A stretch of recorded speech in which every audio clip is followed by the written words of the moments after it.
Muy buenas noches a toda la familia del CONED. Les saluda el profesor Luis Alonso Ramírez de la sede de Palmares y hoy compartiendo con todos los amigos y amigas estudiantes del Colegio Nacional de Educación a Distancia de todo el país. Hoy, el lunes 12 de abril del año 2021, pues en este nuevo sistema que estamos implementando a través de todas las herramientas tecnológicas que el CONED y la UNED han puesto a su disposición para un mejor aprendizaje. Hoy vamos a estar compartiendo la lección de español para séptimo año correspondiente al repaso para la segunda evaluación. Es muy importante que usted tenga en sus manos tanto la antología de lecturas, la antología también como libro de texto y también el acceso a su plataforma EducaU, que son las herramientas que le han estado acompañando durante todo este semestre. También enviamos un caluroso saludo a todas las sedes, a todos los docentes, a todos los profesores, profesoras y funcionarios administrativos que hacen grande esta institución líder en educación a distancia en todo el país. Hoy vamos a estar compartiendo una serie de temas sumamente importantes y qué mejor que empezar con un tema que precisamente viene a recordar lo privilegiados que hemos sido en América Latina con una serie de escritores y poetas de trascendencia. Hoy vamos a analizar 3 poetas latinoamericanos, entre ellos uno costarricense, pero antes de hablar de ellos vamos a conocer un poco acerca del género literario poesía y sus características. Vamos a mostrarles esta pequeña imagen que precisamente pues habla acerca del género literario poesía y sus características. Recordemos que el género literario poesía es muy diferente a los demás géneros. En este caso vamos a tener que la poesía está escrita en verso, a diferencia de otros géneros que ya conocemos como el cuento, como la novela, que están escritos en prosa. La poesía pues está escrita en verso. También la poesía pues es breve y algo muy importante, que expresa los sentimientos del poeta. Hay un error en pensar que la poesía precisamente es sinónimo de amor, cuando en realidad la poesía puede pues expresar diferentes situaciones, sentimientos, emociones. En este caso podría expresar los más diversos sentimientos íntimos de cada autor o autora, que en este caso le vamos a llamar el yo lírico. También tiene musicalidad. Hemos visto cómo muchas poesías han sido llevadas también a la música o viceversa, porque tienen una estructura muy similar y en este caso se refleja lo que es la característica de la musicalidad. También podemos decir como parte importante es que ese conjunto de versos van a conformar estrofas y así es como va a estar conformada entonces el género literario poesía. Es muy importante allá en sus hogares que al finalizar esta lección puedan emitir y dejar sus comentarios, cualquier consulta, cualquier duda, con mucho gusto vamos a estar evacuándosela. Y también es muy importante que tengan acceso a la antología de lecturas para que puedan conocer aún más acerca de sus poetas favoritos y sobre todo de los poemas que vamos a estar analizando el día de hoy. Nosotros no podríamos analizar poesía si no es mediante una serie de conceptos básicos que tenemos que tener muy presentes. Para analizar la poesía necesitamos entender esos conceptos. Precisamente vamos a hablar de cada uno de ellos en este momento y vamos a hablar de conceptos asociados al tema del género lírico o poesía. Tenemos lo que es el yo lírico, que en este caso va a representar al autor del texto. Nosotros generalmente en lo que es la narrativa hablamos directamente del autor, pero en este caso en la poesía le vamos a llamar yo lírico. Y generalmente ese yo lírico expresa una serie de sentimientos, una serie de emociones, muchas veces representando su propia vida y trasladándola a cada uno de los poemas que nosotros conocemos. Así hemos visto muchos autores que han transmitido parte de su vida, sus situaciones positivas, sus situaciones negativas, y lo han llevado precisamente a lo que es sus escritos, que con el paso del tiempo se conservan y hoy podríamos decir que son un patrimonio de la literatura universal. Tenemos el tú lírico.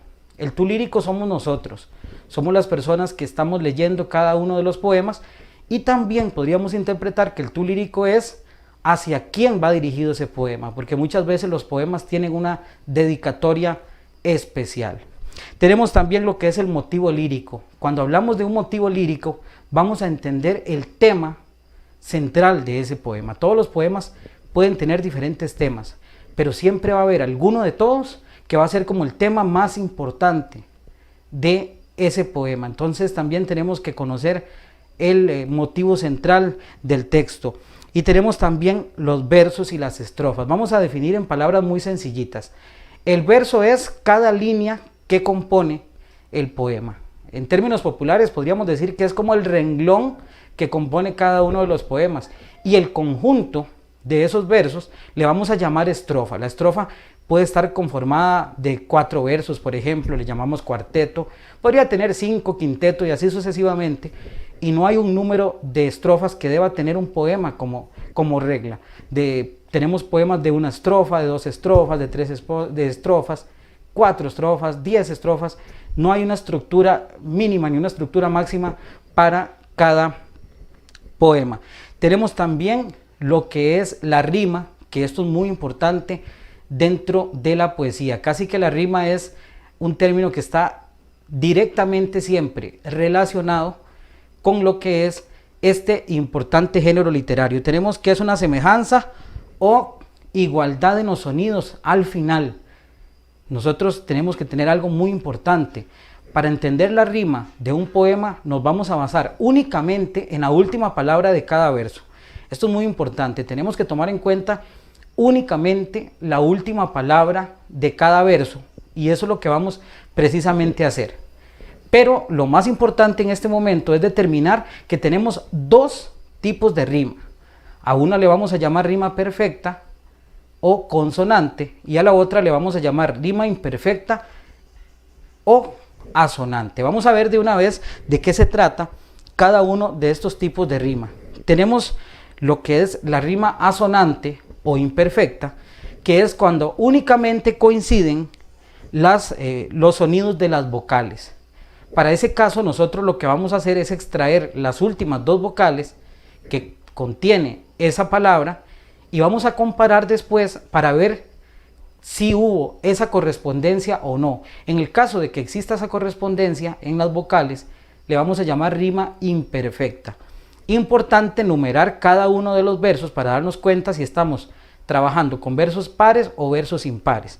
Y de igual manera nos vamos a ubicar en lo que es la rima consonante o perfecta, o es, por ejemplo, cuando la última palabra coincide en sus términos, tanto vocales como en consonantes, con el mismo sonido, ¿verdad? Por ejemplo, que la última palabra diga pintaba y en otro verso la siguiente palabra diga cantaba. Tenemos la terminación aba similar y por lo tanto ahí estaríamos ante una rima perfecta o consonante. Esos son los 2 tipos de rima y si usted quiere obtener mayor información, con mucho gusto nos puede consultar acá a través de los comentarios o también puede precisamente también accesar a los medios que el CONED ha habilitado para su aprendizaje a distancia.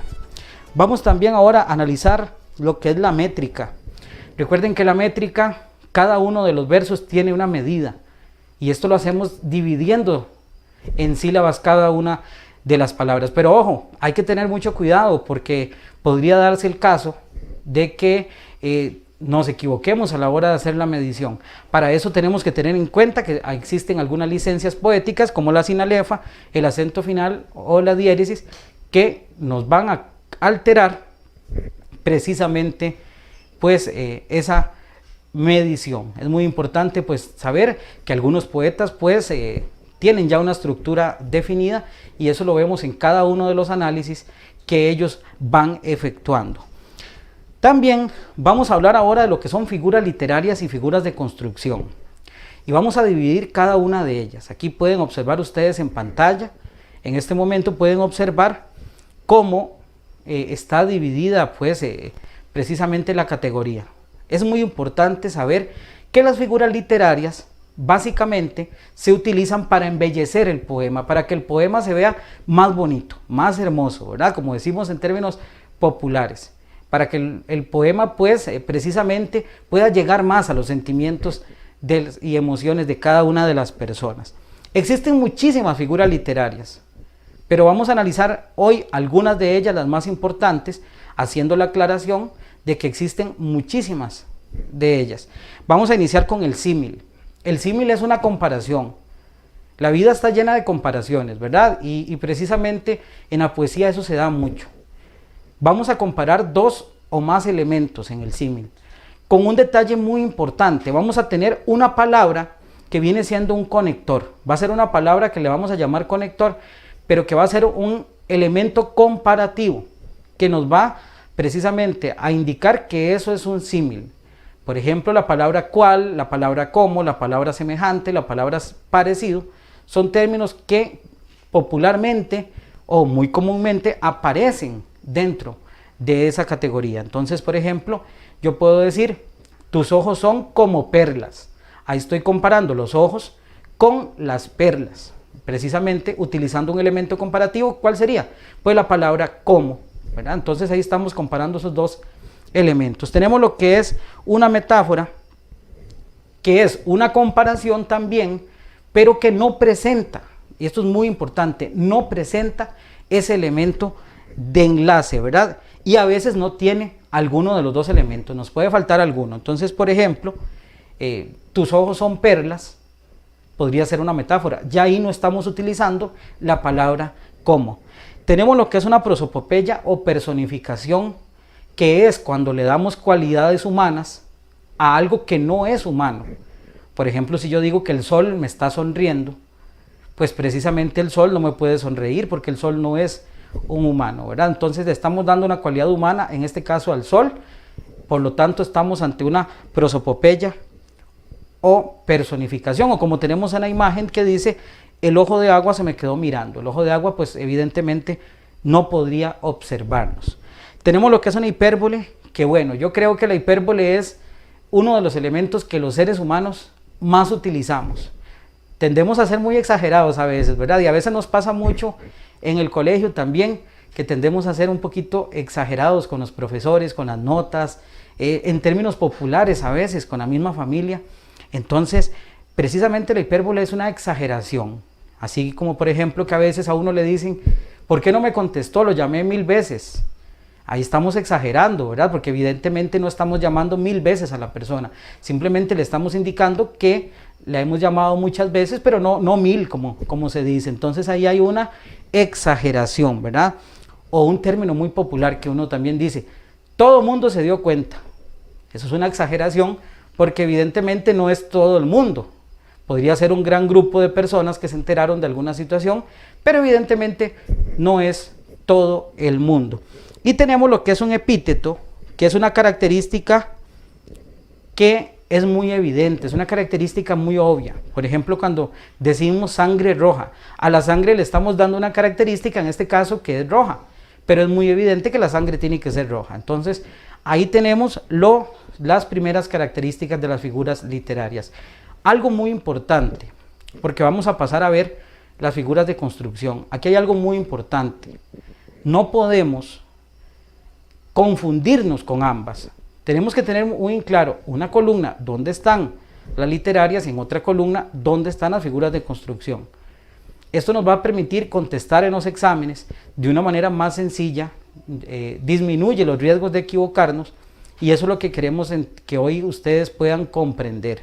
Las figuras de construcción, a diferencia de las figuras literarias, no se utilizan para embellecer el poema, se utilizan para darle forma, para construir ese poema. Por eso se llaman figuras de construcción. Vamos a analizar la reiteración en primera instancia. Tenemos que la reiteración es una repetición de una misma palabra dentro del mismo verso, es decir, dentro de la misma línea. Tiene que ser, eso sí, la misma palabra. No puede ser una palabra parecida, no puede ser una palabra, un sinónimo que signifique lo mismo. No, tiene que ser exactamente la misma palabra.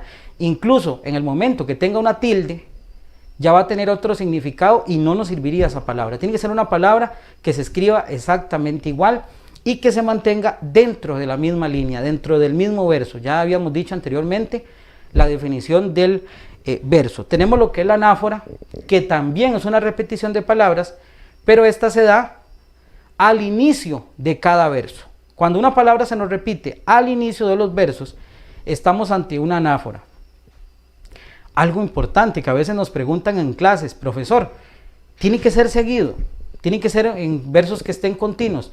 No es necesario. Pueden ser versos que estén de manera interlineada, ¿verdad? Podría ser que estén en otra ubicación, pero siempre se da, en este caso, la anáfora, siempre y cuando se repita una misma palabra al inicio únicamente de los versos. Tenemos lo que es también el encabalgamiento, que el encabalgamiento es cuando una idea de un verso continúa en el siguiente. ¿Cuál es la manera más fácil de entender esto? La manera más fácil es que nos fijemos siempre al inicio de al final más bien de cada verso. Ahí nos vamos a fijar, y en el momento que no exista un punto, que no exista una coma, que no existan dos puntos, ahí vamos a tener el encabalgamiento. Es muy común que esto pues aparezca en los diferentes poemas que analizamos. Y tenemos lo que es el hiperbatón, que en este caso la oración está desordenada. La oración en este caso nos aparece totalmente desordenada y no tiene el orden lógico de la oración que nosotros conocemos tradicionalmente, como lo que tenemos en pantalla, que dice: rubia la niña era.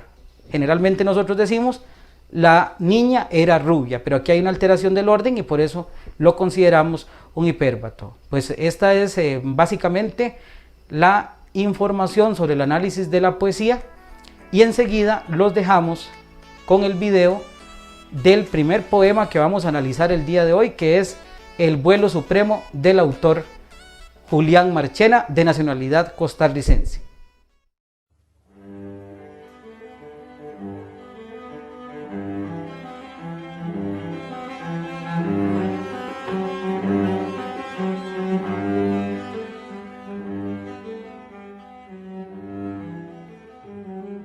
Quiero vivir la vida aventurera de los errantes pájaros marinos, no tener para ir a otra ribera la prosaica visión de los caminos, poder volar cuando la tarde muera entre fugaces lampos ambarinos y oponer a los raudos torbellinos el ala fuerte y la mirada fiera, huir de todo lo que sea humano, embriagarme de sol, ser soberano de dos inmensidades, mar y cielo. Y cuando sienta el corazón cansado, morir sobre un peñón abandonado, con las alas abiertas para el vuelo.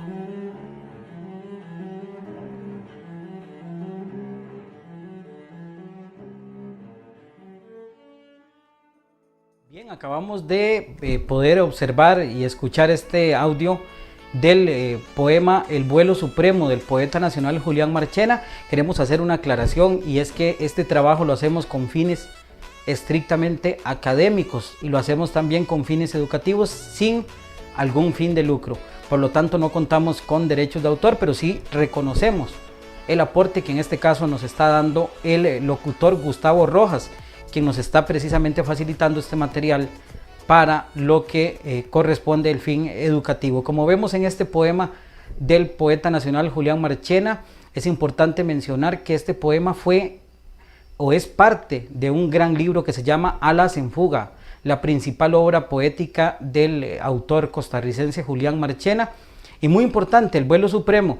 El vuelo supremo vamos a encontrar dos conceptos totalmente opuestos. Vamos a encontrar por un lado la vida y por otro lado vamos a encontrar la muerte. Ambos elementos están intrínsecamente inmersos dentro del poema, y precisamente el yo lírico lo que trata de expresar es un deseo de trascender la vida, lo que nosotros podríamos decir que tiene un deseo como de fallecer, aunque a veces podría sonar muy grotesco lo que estoy aseverando, pues ese es el sentimiento que expresa el yo lírico, un deseo de trascender la línea de la vida, de huir de todo lo que sea humano, como él mismo lo expresa, de huir de lo terrenal, pues lo terrenal lo está viendo de manera negativa y más bien desea ser como los pájaros marinos que vuelan libremente en búsqueda de esa libertad. Los invito a seguir más acerca de los materiales del CONED y ahondar un poco más acerca de este poema, pero básicamente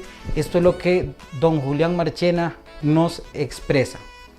De forma inmediata vamos también a observar ahora el siguiente poema, en este caso Defensa del Árbol, es el siguiente poema que vamos a analizar y vamos a escuchar en este momento. ¿Por qué te entregas a esa piedra, niño de ojos almendrados, con el impuro pensamiento de derramarla contra el árbol? Quien no hace nunca daño a nadie, no merece tan mal trato. Ya sea sauce pensativo, ya melancólico naranjo, debe ser siempre por el hombre bien distinguido y respetado. Niño perverso que lo hiere a su padre y a su hermano. Yo no comprendo francamente cómo es posible que un muchacho tenga ese gesto tan indigno siendo tan rubio y delicado. Seguramente que tu madre no sabe el cuervo que ha criado. Te cree un hombre verdadero. Yo pienso todo lo contrario. Creo que no hay en Chile niño tan malintencionado. ¿Por qué te entregas a esa piedra como a un puñal envenenado? Tú que comprendes claramente la gran persona que es el árbol. Él da fruta deliciosa, más que la leche, más que el nardo, leña de oro en invierno, sombra de plata en verano, y lo que es más que todo junto, crea los vientos y los pájaros. Piénsalo bien y reconoce que no hay amigo como el árbol. A donde quiera que te vuelvas siempre lo encuentras a tu lado, vayas pisando tierra firme o móvil mar alborotado. Estés meciéndote en la cuna o bien un día agonizando, más fiel que el vidrio del espejo y más sumiso que un esclavo. Medita un poco lo que haces, mira que Dios te está mirando, ruega al Señor que te perdone de tan gravísimo pecado. Y nunca más la piedra ingrata salga silbando de tu mano.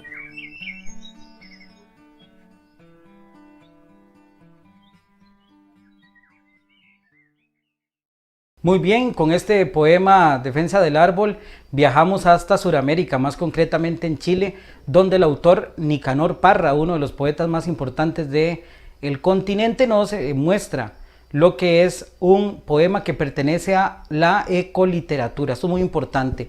Ustedes saben que estamos en tiempos de calentamiento global, estamos en tiempos donde lamentablemente la acción del ser humano ha provocado un daño irreparable en la naturaleza y que muchas veces nosotros mismos hemos estado viendo las consecuencias de eso. Aprovechamos la ocasión para hacer un llamado a todos los estudiantes del Colegio Nacional de Educación a Distancia con el objetivo de que siempre nos comprometamos con la preservación del medio ambiente y con la preservación de los recursos naturales. Recuerden que los recursos son agotables y podríamos sufrir serias consecuencias en un futuro si no contamos con ellos. En este caso tenemos el poema Defensa del Árbol, que es un llamado a la preservación de nuestra naturaleza, a la preservación de los recursos naturales y sobre todo a resaltar la figura del árbol, el árbol como pulmón del planeta, el árbol como un elemento de vida, como un elemento que nos cobija a todos, que nos protege, que nos da sombra, que nos da aire. Eso es un árbol y tenemos que preservar 100% la naturaleza y esto es lo que el poeta chileno Nicanor Parra intenta y nos da este importante mensaje. Hombre preso que mira a su hijo. Cuando era como vos me enseñaron los viejos y también las maestras bondadosas y miopes que libertad o muerte era una redundancia. ¿A quién se le ocurría en un país donde los presidentes andaban sin capangas que la patria o la tumba era otro pleonasmo, ya que la patria funcionaba bien en las canchas y en los pastoreos?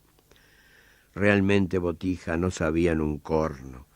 Pobrecitos, creían que libertad era tan solo una palabra aguda, que muerte era tan solo grave o llana, y cárceles, por suerte, una palabra esdrújula. Olvidaban poner el acento en el hombre.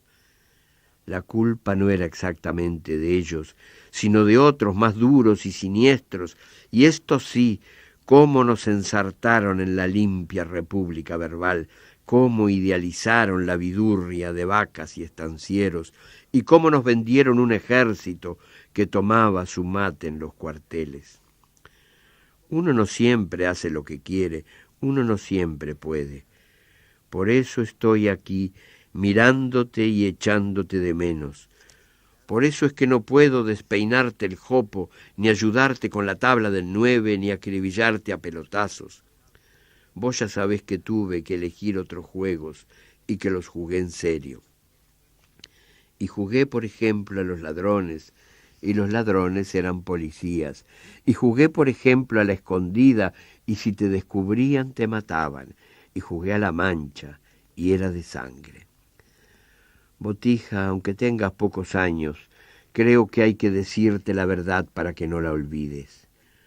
Por eso no te oculto que me dieron picana, que casi me revientan los riñones.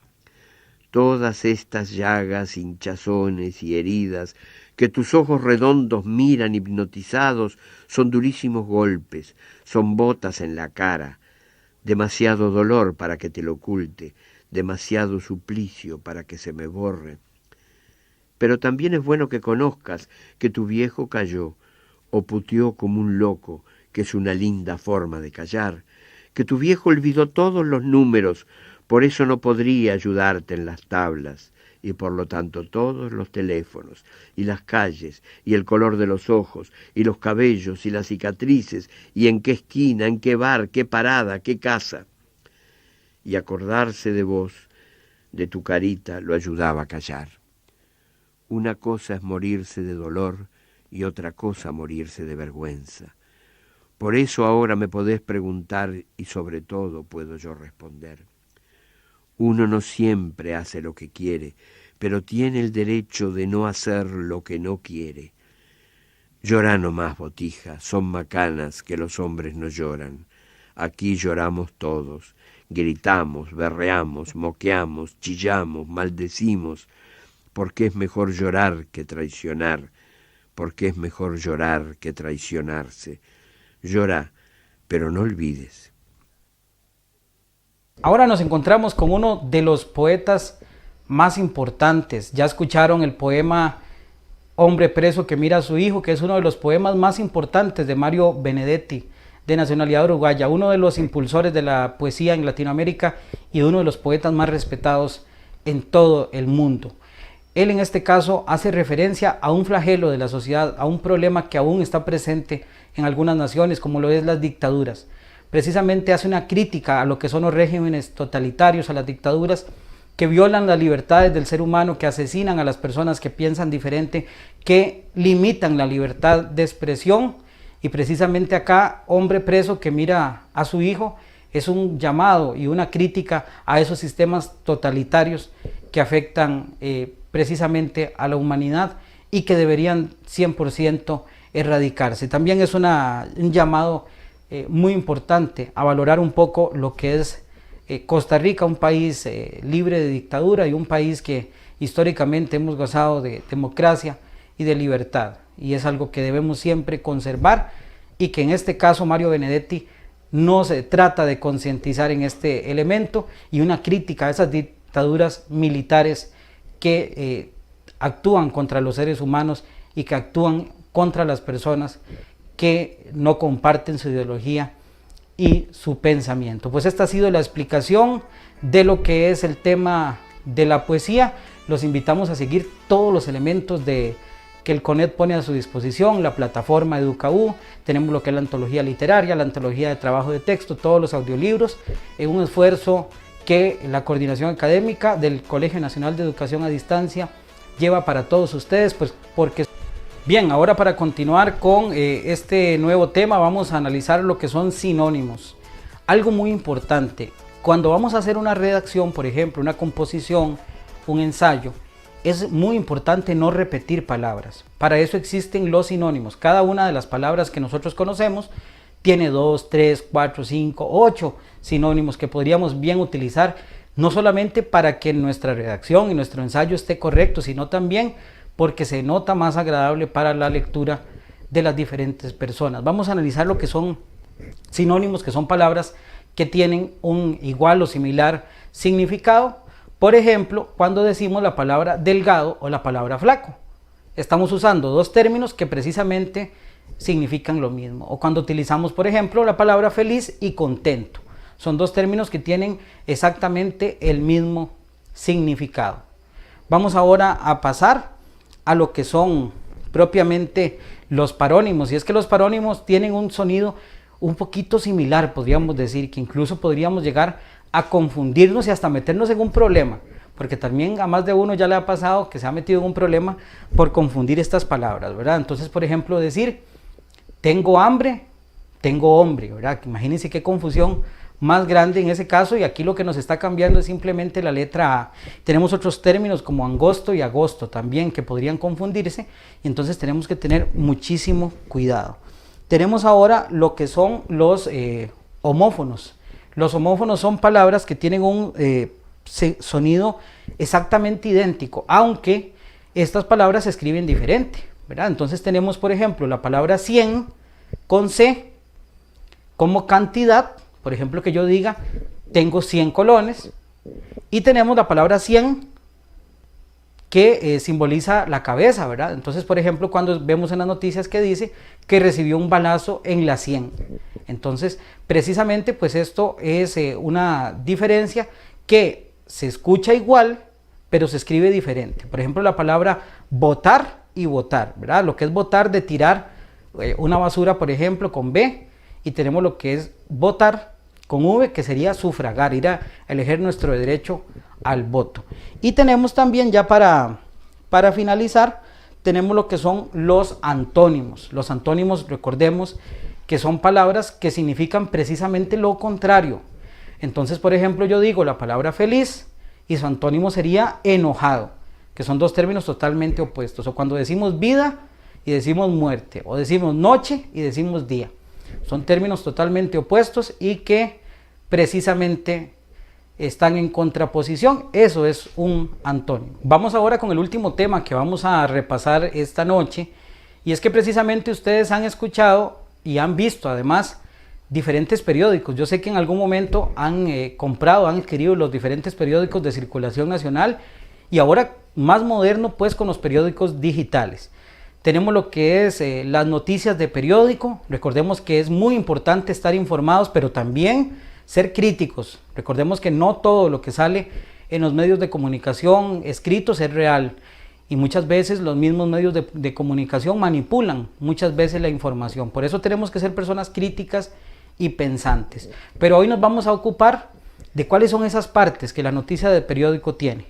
Vamos a tener, como ustedes logran ver, tenemos un epígrafe. Ese epígrafe lo vamos a anotar arriba del título. Recuerden que el título es la parte más importante o más amplia que nosotros colocamos en la noticia. Generalmente viene con una letra grande, tal y como lo logran observar en la pantalla. Viene además con una letra en negrita bastante amplia, y eso es el título. Lamentablemente, como les decía, actualmente los medios de comunicación, mediante sus títulos, juegan con eso y muchas veces tienden a manipular a las personas, que generalmente no leen todo el contenido de la noticia, sino que se basan únicamente en el título. Valga la oportunidad para hacer énfasis en que es importante siempre leer y comprender la totalidad de la noticia. No colaboremos con la propagación de noticias falsas. Tenemos ahora otras partes, como en este caso tenemos lo que es propiamente lo que es la bajada o el subtítulo, que obviamente va a estar debajo del titular. Tenemos lo que es el LED o la entradilla, que es lo que conoceríamos popularmente como la introducción, y tenemos el cuerpo de la noticia. Esas son las partes que toda noticia debe contener. Y algo muy importante, el reportero o periodista que redacta la noticia debe ser en todo momento neutral y debe ser en todo momento imparcial. Nunca debe tomar posiciones personales para brindar una noticia o brindar una información. Bien, espero que haya sido de su agrado esta clase de hoy, lunes 12 de abril, aquí a través del canal oficial del CONED.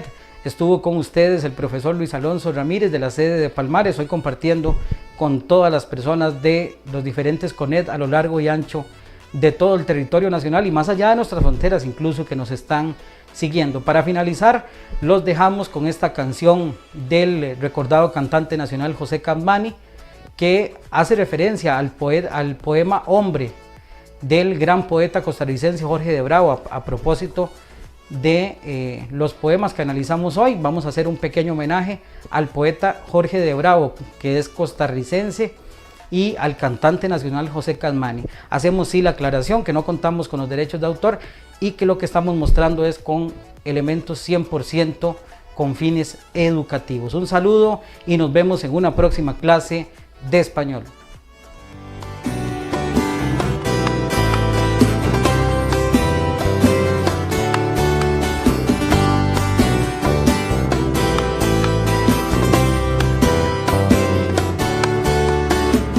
Soy hombre, he nacido, tengo piel y esperanza y exijo, por lo tanto, que me dejen usarlas.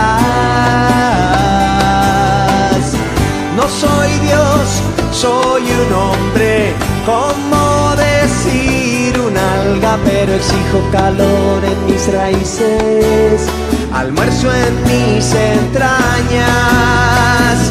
No pido eternidades llenas de estrellas blancas, pido ternura, cena, silencio, pan y casa. Soy hombre, es decir, animal con palabras, y exijo, por lo tanto, que me dejen usarlas.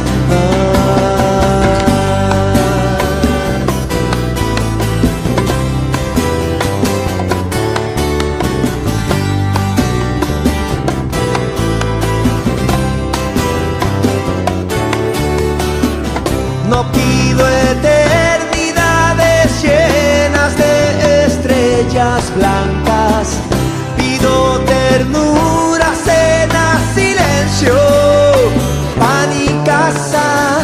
Soy hombre, es decir, animal con palabras, y exijo, por lo tanto, que me dejen usarlas.